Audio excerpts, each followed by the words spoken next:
రంగనాయకమ్మ గారు రచించిన కృష్ణవేణి నవల తర్వాతి భాగం. అరుణ జవాబేమీ చెప్పకుండా టిఫిన్ ప్లేట్ తీసుకొచ్చి నా ముందుంచి, తినండి చల్లారిపోతుంది అంది. చాలే మమకారం, ఇంకా పలహారం ఎందుకు, నీ అనురాగంతోనే కడుపంతా నిండిపోయింది అంటూ ప్లేట్ తోసేశాను. ఓ క్షణం ఆగి, మీకింత కోపం వస్తుందని అనుకోలేదు అంది నెమ్మదిగా. కోపం కాదు అరుణ, కోపమైనా కొంతసేపటికి పోతుంది. గుండెల్లో పేరుకుంటున్న బాధ ఏనాటికి కరగదు.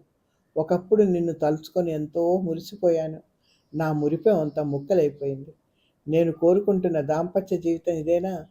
నా మీద నీకు శ్రద్ధ ఉన్నట్టే కనబడదు ఎప్పుడు. అందుకే నాకు విచారంలో మునిగిపోయినట్టుంటుంది. నేను నిన్ను నిర్లక్ష్యం చేస్తే నీకు కష్టంగా ఉండదు. నువ్వు ఆర్డర్ చేసి వెళ్ళే టిఫిన్లు కాఫీలు కాదు నాకు కావాల్సింది. నా మనసు సంతోషపెట్టాలని నీకెందుకు తోచదో నాకు అసలు అర్థం కాదు. ఆ 4 మాటలు అన్నాను శాంతంగానే. అంతలో, ఏం బావా, కాఫీ అయిందా అంటూ రామం గదిలోకి వచ్చాడు. లేదన్నయ్య, మీ బావగారు బెట్టు చేస్తున్నారు, కాస్త బతిమాలదు అంది అరుణ తెచ్చిపెట్టుకున్న నవ్వుతో. నువ్వేమి ఆయన్ని బతిమాలి తినిపించలేకపోతే ఇక నేనెంత అన్నాడు రామం. అరుణ మౌనం దాల్చింది. అయినా ఏం బావా, ఏంటి అలక అన్నాడు రామన్ నాతో. చ, నాకేం అలక, నేను అలిగితే ఎవరు ఖాతరు చేస్తారు గనక అన్నాను నవ్వుతూనే. సరే, నీ నిష్ఠూరాలకేం కానీ ముందు టిఫిన్ తీసుకో, నేను ఆఫీస్కి పోతున్నా, వస్తావా? కాసేపు మాట్లాడుకుందాం, ఓ గంటలో పంపిస్తాలే. ఈ లోపల అరుణ కూడా ఇంకెక్కడికైనా వెళ్ళొస్తుంది.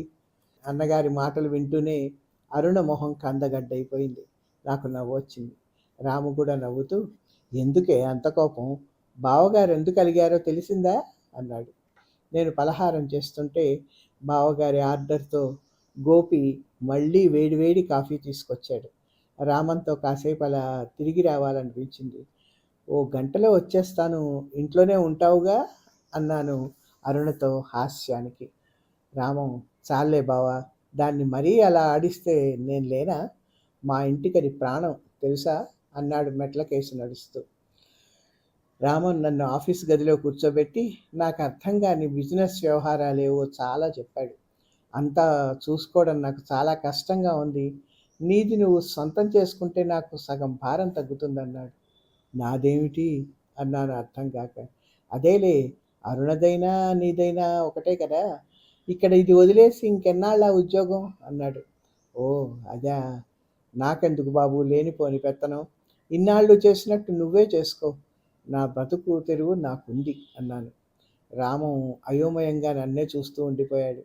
అప్పుడే అరుణని తీసుకెళ్లే సంగతి కదిలిద్దాం అనుకున్నాను, కానీ ఆ విషయం ఇంకా అరుణతో మాట్లాడలేదు. అరుణని అడిగాకే చూడొచ్చని ఊరుకున్నాను. గంట లోపలే ఇంటికి వచ్చేసాను. పైకి వెళ్ళి పడుకున్నాను. అరుణ ఏదో చదువుకుంటూ దగ్గరలో కూర్చుంది. నాకు తెలియకుండానే నిద్ర పట్టేసింది. ఆ పగలు కాస్త ప్రశాంతంగానే గడిచింది. సాయంత్రం అరుణ సినిమా ప్రోగ్రాం పెట్టింది. నాకు అంతగా ఇష్టం లేకపోయినా ఏం అనలేదు. ఆవిడ ముస్తాబుకు వెళ్తే నేనేదో పుస్తకం తీసి తిరగేస్తూ కూర్చున్నాను. అరగంటలో తయారై వచ్చింది. చూసి ఆశ్చర్యపోయాను. మరీ ఎబ్బెట్టుగా అనిపించింది. నడినెత్తి మీద పిన్నులు పెట్టి తట్టంత ముడి పెట్టుకుంది. పెద్ద పెద్ద పువ్వుల చీర కట్టుకుంది. రూపాయి బిళ్ళంత బొట్టు మొహం నిండా. కుడి చేతికి మోచేతి వరకు గాజులు వేసుకుంది. హ్యాండ్ బ్యాగ్ తెరిచి బుగ్గలకి పౌడరో ఏదో అద్దుకుంటూ నిలబడింది అద్దం ముందు. అరుణ అలాంటి ముస్తాబు చేసుకుంటుందని అంతవరకు నాకు తెలియదు. అరుణ నా వేషంతో చూడగానే చిరాకేసింది. చక్కగా వాలు జడ వేసుకొని ఒక గులాబీ పువ్వు పెట్టుకోక ఈ ముడేమిటి అరుణ నడినెత్తి మీద, చా, ఈ చీర కూడా ఏం బాగాలేదు, దయ్యం పువ్వులు అదీను అంటూ చప్పున గుర్తొచ్చి లేచి నా సూట్ కేసు తెరిచి నేను తెచ్చిన చీర ప్యాకెట్ తీశాను. అరుణ, రాత్రి తెచ్చానని చెప్పింది ఇదే చూడు అన్నాను. అరుణ అద్దం ముందు నుంచి కదిలి రాకుండా ఇంకా ఏవో రంగులు పూసుకుంటూ, ఉండండి వచ్చేస్తున్నాను అందుకని నేను తెచ్చిన వస్తువుని అరుణ అదేంటో చూడాలని తొందరగా అందుకుంటుందనుకున్నాను. ఆతృతగా విప్పి చూస్తుందనుకున్నాను. ఇంకా అద్దం ముందే సాగింది. 10 నిమిషాల్లో తెమిరొచ్చింది. ఏంటబ్బా అనుకుంటూ ప్యాకెట్ తిప్పింది. అరుణ మొహంలో సంతోషం, కనీసం సంతృప్తి కూడా కనిపించలేదు. సామాన్యమైన వస్తువును చూసినట్టే చూసి ఆ ప్యాకెట్ టేబుల్ మీద ఉంచేసింది. ఎలా ఉంది, నీకు నచ్చిందా అన్నాను. బాగానే ఉంది, దానికేం కానీ, మీరు రెడీ అయినా, టైం కావస్తోంది, మనం దారిలో ఫ్రెండ్ని రిసీవ్ చేసుకోవాలి కూడా అంటూ బూట్లు కట్టుకోసాగింది. అరుణ అన్నాను అయోమయంగా. నా మనసుకి ఏమైపోయిందో నాకే అర్థం కాలేదు. లేవరే అంటూ దగ్గరకు వచ్చింది. నేను తెచ్చిన చీర కట్టుకో అరుణ అన్నాను. ఇప్పుడా అంది ఆశ్చర్యపోతూ. అవును, నే తెచ్చిన చీర కట్టుకొని వాలు జడ వేసుకొని పువ్వులు పెట్టుకో. మరి అంత బొట్టేమిటి, చిన్న కుంకుమ బొట్టు పెట్టుకో, అలా నిన్ను చూడాలని ఉంది. అబ్బా, ఇప్పుడేమిటి మళ్ళా, టైం కూడా లేదే అంది వాచి చూసుకుంటూ ఇబ్బందిగా. టైం లేకమైంది, ఇంకా గంట పైన ఉంది, నా మాట వినవా అన్నాను బుజ్జగిస్తున్నట్టు. అయినా నా డ్రెస్సింగ్ మీకెందుకు నచ్చలేదేమిటి, ఫ్యాషన్ తెలియకపోతే సరి అంది మూతి ముడుచుకుంటూ. పోనీ అలాగే అనుకో, నేనెంతో కోరికతో తెచ్చాను, ఆ చీర కట్టుకోకూడదు నా కోసం? నేను ఇప్పుడు మార్చలేను బాబు, ఇప్పుడంతా ఇదే ఫ్యాషన్, బయటికి వెళ్ళేటప్పుడు ఇలాగే బాగుంటుంది. అయినా మీ డ్రెస్ ఏదైనా నాకు నచ్చకపోతే మార్చేస్తారేమిటి తక్షణం? ఏ, ఈ బట్టలు మార్చేయమంటావా? నా పెట్టి తీసి నీకు నచ్చేవేవో తీసివు, కట్టుకుంటాను. నీ కంటికి ఇంపు లేనప్పుడు ఈ బట్టలు ఎందుకు నాకు? ఏమో, నేను మాత్రం ఎదుటి వాళ్ళ కోసం కట్టుకోలేను. అయితే చీర మార్చవన్నమాట తీక్షణంగానే అన్నాను. దాని బార్డర్ ఏమిటో మోటుగా ఉంది, మీకంత కావాలంటే రేపు ఇంట్లో ఉన్నప్పుడు కట్టుకుంటాను. అది బయటకి కట్టుకుని వెళ్ళదగ్గది కాదన్నమాట. నేనేం అలా అనలేదు, ఊరికే వాదం వేసుకోకండి, లేవండి, టైం అవుతోంది. నువ్వు చీర మార్చితే తప్ప నేను నీతో రాను అరుణ. నీ చీరల్లో నుంచే కొంచెం సాదా చీర ఏదైనా కట్టుకో, ఇది మరీ ఏంటోలా ఉంది, నేను రాను. బెదిరిస్తున్నారా? నిన్న బెదురుతావనేనా? రాకపోతే మానండి, నేను వెళ్తాను. ఫ్రెండ్తో కూడా చెప్పాను, ప్రతిసారి మాట మార్చడం సభ్యత కాదు. తక్షణం హ్యాండ్ బ్యాగ్ తీసుకొని నా కళ్ళ ముందు నుంచే హై హీల్స్ బూట్లు టకటకలాడించుకుంటూ కదిలిపోయింది. మరుక్షణంలోనే కాంపౌండ్లోంచి కారు దూసుకుపోయింది. విభ్రాంతుణ్ణైపోయాను. తల తిరిగిపోయింది. కూర్చున్న చోటే ఉండిపోయాను. అరుణ ఏ స్థితిలో ఉందో బాగా అర్థమైంది. సరే, ఇంకేమీ ఆలోచించలేదు. వెంటనే లేచి టేబుల్ మీద చీర తీసి నా సూట్ కేసులో పెట్టుకున్నాను. కిందకెళ్ళి గోపిని పిలిచాను. ట్యాక్సీ కానీ రిక్షా కానీ ఏదైనా పిలు. గోపికి అర్థం కాల. అయినా రోడ్డు మీదకి పరిగెత్తాడు. రిక్షా వచ్చింది. నేను సూట్ కేసు పట్టుకొని నా బెడ్డింగ్ తీసుకురా అన్నాను. మీదా బాబు అన్నాడు అర్థం కానట్టు. అవునోయ్, త్వరగా తీసుకురా. రిక్షా కదిలే ముందు గోపి చేతిలో ₹2 కాగితం పెడుతూ, అయ్యగారు వచ్చాక చెప్పు నేను వెళ్ళిపోయానని అన్నాడు. వాడు ఆశ్చర్యంగా నోరు తెరిచి, వెళ్ళిపోతున్నారా, పెద్దమ్మగారికి చెప్పమంటారా అన్నాడు. వెళ్ళిపోయాక చెప్పు అంటూ రిక్షా ఎక్కాను. వాడు తెల్లబోతూ నిలబడ్డాడు. రిక్షా కదిలింది. రాను రాను మేడ దూరం అయిపోయింది. ఆ మేడలో ఉన్నది ఒక్కరోజు. కిందటి సాయంత్రం నుంచి మరుసటి సాయంత్రం వరకు 24 గంటలు. కానీ ఆ స్వల్పకాలంలో నేను అనుభవించింది 100 ఏళ్ల అనుభవం. ఒక్కరోజు గడపడానికి ఎన్నిసార్లు మనసుని అణుచుకోవాల్సి వచ్చిందో, ఎన్ని అయిష్టాలు సరిపెట్టుకోవాల్సి వచ్చిందో. రైల్లో కూర్చొని తేలిగ్గా గాలి పీల్చాను. రాత్రి 10 గంటల ప్రాంతంలో ఓ స్టేషన్లో రైలు ఆగితే ఆ ఊళ్ళో ఒక ఫ్రెండ్ ట్రాన్స్ఫర్ అయి కొత్తగా వచ్చిన సంగతి గుర్తొచ్చింది. అడ్రస్ ఏమంత ఇబ్బంది పెట్టేది కాదు. వెంటనే ఆ స్టేషన్లో దిగిపోయాను. హోటల్లో భోంచేశాను. వాడు తలుపు తెరిచి నన్ను చూస్తూనే ఆనందం పట్టలేక కౌగిలించుకున్నాడు. ఎన్నాళ్ళయిరా, ఎంత దయరా, నీలాంటి లక్షాధికారులు దయచేస్తే ఇల్లు పావనం అయిపోతుంది కదరా. ఏంటి విశేషాలు, అంతా బాగున్నారా, చెల్లా ఎక్కడుంది, కాపురానికి వచ్చిందా అంటూ నిలువునా పరామర్శలతో చాలాసేపు విసిగించాడు. వాడి పట్టుదలతో 2 రోజులున్నాను అక్కడ. ఆ 2 రోజుల్లో వాడి దాంపత్యం సుఖంగా సాగిపోతోందని అర్థం చేసుకున్నాను. వాడి భార్య కుదురైన మనిషి. నేనున్నానని వాడు ఆఫీస్కి సెలవు పెట్టేశాడు. ఇద్దరం చాలా కబుర్లు చెప్పుకున్నాం. నా దాంపత్యాన్ని గురించి తరిచి తరిచి అడిగాడు. వాడితో నిజం చెప్పుకోవాలనిపించినా ఎందుకో మరి ముభావంగా తప్పించుకున్నాను. ఏమిట్రా ఉసూరుమంటావు, అంత డబ్బు మెయింటైన్ చేసుకోవడం ఇబ్బందిగా ఉందా? నన్ను సెక్రటరీగా పెట్టుకో, 300 జీతం పారేయి. పూర్తి విశ్వాసంతో పనిచేస్తా. నీకు నాకు హాయ్ అన్నాడు. నువ్వలా పిచ్చెక్కినట్టు వాగకు. నేనేం లక్షాధికారిని కాదు, సింగినాదం కాదు అన్నాను చిరాగ్గా. పోనీలే గాని నువ్వు క్రికెట్ నిర్లక్ష్యం చేశావంటే నాకు చాలా ఆశ్చర్యంగా ఉంది సుమా. అది నీ ప్రేయసని చెప్పేవాడివి. అలా వదిలేశావే అన్నాడు ధోరణి మార్చి నా కోపం తగ్గించాలని. క్రికెట్ గుర్తొచ్చినప్పుడల్లా అప్రయత్నంగా ఎడమ కన్ను మీద నుదిటి మీదికి చేయిపోతుంది. ఇంజనీరింగ్ లాస్ట్ ఇయర్లో క్రికెట్ మ్యాచ్ క్లోజ్ ఫీల్డింగ్ చేస్తున్నప్పుడు తగిలింది ఆ దెబ్బ. ఇప్పటికీ నిశితంగా చూస్తే కనిపిస్తుంది. కాలేజీ స్పోర్ట్స్ మ్యాన్లో నాకు పెద్ద పేరుండేది. చాలా గేమ్స్ ఆడేవాడిని.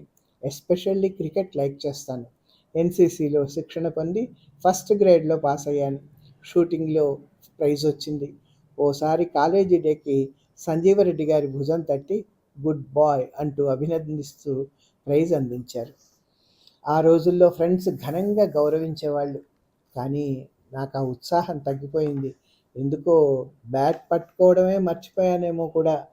రాను రాను బ్రతుకు భారం అయిపోతుంటే ఇంకా నాకు ఈ సర్దాలేమిటి అనిపిస్తోంది. నువ్వు చాలా ఉత్సాహంగా ఉండేవాడివి. ఇప్పుడేమిటి మాటలే తగ్గించేశావు? ఏంటి మధు, నాకు చెప్పకూడదా అన్నాడు ప్రేమగా వాడు. అయినా నేనేమీ చెప్పలేకపోయాను. నేను చిన్నతనం నుంచి నేర్చుకున్న అలవాటు అదే. గుట్టుగా ఉండడమే కావాలి నాకు. సరే, వాడి దగ్గర సెలవు తీసుకుని ఇంటికి వచ్చేసాను. కొంతసేపు అయ్యాక లక్ష్మి అడిగింది. వదిన చీర చూసి ఏమందన్నయ్యా అంది. లక్ష్మి, ఆ సూట్ కేస్ తీసి చూడు అన్నాను.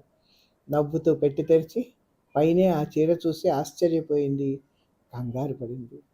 మన చీరలు మనము కావలసిన వదిన కాదు లక్ష్మి అన్నాను. లక్ష్మి ఎందుకో మాట్లాడలేదు మళ్ళీ. తర్వాత అమ్మ అడిగింది, అమ్మాయిని ఎప్పుడు పంపుతామన్నారు అని. అది నేను అడగలేదమ్మా. అసలు అక్కడ ఒక్కరోజే ఉండి వచ్చేసాను. దారిలో ఒక ఫ్రెండ్ దగ్గర ఉన్నాను. ఆవిడ వచ్చి ఈ ఇంట్లో కాపురం చేసే లక్షణాలేం లేవమ్మా అన్నాను. నా మాటల్లో నాకే ఏదో బాధ ధ్వనించింది. అమ్మ చాలాసేపు మౌనంగా ఉండిపోయింది. నేనేమీ చెప్పకపోయినా వాళ్ళేదో ఊహించారు. సరేలే, నువ్వెందుకు బాధపడాలి? మావయ్య వాళ్ళంతా ఉన్నారు కదా, ఏం జరగాలో వాళ్లే చూస్తారు అంది. తర్వాత 2-3 రోజులకి సమాచారం చాలా వరకు లక్ష్మికి చెప్పాను. ఆఫీస్కి వెళ్ళి చూసుకుంటే రామం రాసిన ఉత్తరం ఉంది. నువ్వు వెళ్ళిపోయిన సంగతి విని ఎంత బాధపడ్డానో. అరుణని ఎంతో తిట్టాను. ఎప్పుడు రానంత కోపం వచ్చింది నాకు. అది మూర్ఖంగా ప్రవర్తిస్తే నువ్వైనా కొంత ఓర్చుకుంటే సరిపోయేది మధు. నా చెల్లిని నేను సమర్థించుకురావడం కాదు.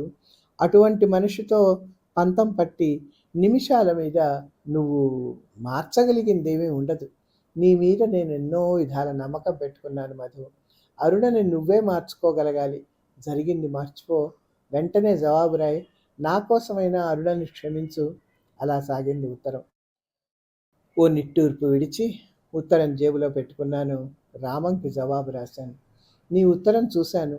నీ ఆదరణ లేకపోతే మా ఇద్దరికీ ఏనాడో తెగతెంపులై ఉండేదేమో. నన్ను ధిక్కరించి వీధిలోకి వెళ్ళిపోతున్న అరుణ వెంట నడిచి శాంతం నాకు లేకపోయింది బావా. సరే, జరిగిన దానికి అయిన దానికి విచారించడం మర్చిపోవడం అలవాటే ఉంది. అరుణని పంపమని అడగాలని కూడా వచ్చాను నేను. కానీ అవకాశం లేకపోయింది. మా అమ్మ రోజు నీకు అత్తయ్యకు ఉత్తరాలు రాయమని చెప్తూనే ఉంది. నేనే అశ్రద్ధ చేస్తూ వచ్చాను. అరుణంటే మీకెంత గారమైనా ఆవిడ ఇక్కడికి రావాల్సిందే కదా. మంచి రోజు చూసి అరుణని తీసుకొచ్చి దిగబెట్టు. నాకు మళ్ళీ ఇంతలో అక్కడికి రావడం కుదరదు. వెంటనే జవాబు రాయి. అరుణకు కూడా మరో ఉత్తరం రాశాను. నీకు చెప్పాలనుకున్న విషయమే సమయం కుదరక చెప్పలేదు. అసలు నిన్ను తీసుకొచ్చేయాలనే ఉద్దేశంతోనే వచ్చాను. మన మధ్య వచ్చే పొరపచ్చాలతో పోటీ పెట్టుకొని కూర్చోవడానికి దాంపత్య బంధాన్ని నువ్వు తీసుకున్నంత తేలిగ్గా నేను తీసుకోను. నీకు ఇష్టమైనా కాకున్నా మా దగ్గరికి రావడం తప్పేది కాదు. అమ్మ కూడా ఆతృత పడుతోంది. మీ అన్నయ్యకి కూడా ఉత్తరం రాశాను. ఎప్పుడు బయలుదేరుతున్నది? వెంటనే జవాబు రాయి. ఆ 2 ఉత్తరాలకు వెంటనే తిరుగు పోస్టులో జవాబులు వచ్చాయి. ముందు అరుణ ఉత్తరం తెరిచాను. మీ ఉత్తరం నాకు చాలా ఆశ్చర్యం కలిగించింది. నన్ను మీ ఇంటికి రమ్మని పిలవడం ఏమిటో అర్థం కాలేదు. బహుశా మీరు పెళ్లికి ముందు అంగీకరించిన విషయం మర్చిపోయి ఉంటారు. నన్ను ఇంట్లోనే ఉంచుకోవాలనేది నా చిన్నతనం నుంచి మా నాన్నగారు అమ్మ అనుకున్న విషయమే. నాన్నగారు పోయేటప్పుడు కూడా అదే అన్నారట. అమ్మ క్షణం కూడా నన్ను చూడకపోతే ఉండలేదు. కాకపోయినా అందరిలా నాకు ఓ ఇంటికెళ్ళి పడి ఉండాల్సిన అగత్యం లేదు. అన్నయ్యతో సమానంగా నాకు ఆస్తి ఇచ్చారు. ఈ విషయం మీకు పెళ్ళికి ముందే తెలుసు. ఇప్పుడు నన్నెలా మీ ఇంటికి రమ్మంటున్నారో, అడుగుతున్నారో అర్థం కావటం లేదు. అన్నయ్య ఒక్కడే బిజినెస్ అంతా చూసుకోలేకపోతున్నాడు కూడా. మీ రాక విషయమే తొందరగా రాయండి. నాకు ఆ ఉత్తరం ఏమీ అర్థం కాలేదు. ఏమిటిది? పెళ్ళికి ముందు ఈ విషయం ఎవరితో సంప్రదించారు? ఎవరు ఒప్పుకున్నారు? ఏంటిదంతా? వెంటనే పర్మిషన్ తీసుకొని ఇంటికి వెళ్ళి ఉత్తరం అమ్మకి చూపించాను. చదివి వినిపించాను. సారాంశం విని అమ్మ కూడా తెల్లబోయింది. ఏమిటమ్మా ఇదంతా అన్నాను.